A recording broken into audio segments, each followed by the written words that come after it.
আসসালামু আলাইকুম। আজ আমি আপনাদেরকে যে ভিডিওটা দিচ্ছি বিবাহে ছেলেমেয়ে রাজি করানো তার একটা তদবির দিব। এটা কিতাবুল ফিরাউনের একটা বিশেষ তদবির। এটা বিবাহের জন্য ছেলে মেয়েকে রাজি করানোর কাজে ব্যবহার করা হয়। মনে করেন আপনি কাউকে পছন্দ করেন, সে আপনার সাথে সম্পর্ক আছে কিন্তু বিয়েতে রাজি হচ্ছে না, অথবা যে কোনো কারণে আপনি যদি কাউকে বিয়ের জন্য রাজি করাতে চান, তাহলে এই তদবিরটা তার উপর প্রয়োগ করতে পারেন। সে বিবাহে রাজি হবে এবং বিয়ের জন্য অস্থির হয়ে উঠবে। তখন আপনার তাকে প্রেশার করা লাগবে না, সে নিজেই আপনাকে অস্থির হয়ে যাবে বিয়ে করার জন্য।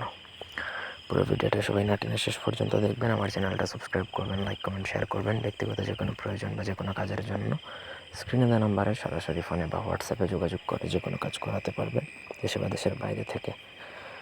এখানে যে আয়াতগুলো দেখতে পাচ্ছেন, এটা আপনাকে লিখতে হবে ভোজপাতার মধ্যে গুরুচন কালি দ্বারা।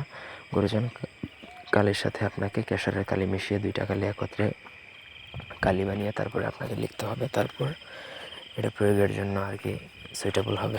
তো নকশা লিখলেন, লেখার পরে অবশ্যই নিচে নাম লিখবেন, যে অমুক, যার নাম লিখবেন যে আমাকে বিয়ে করুক বা আমার জন্য অস্থির হোক, বিয়ের জন্য অস্থির হোক, এরকম আপনি বাংলায় লিখে দিবেন, নকশার নিচে লিখবেন।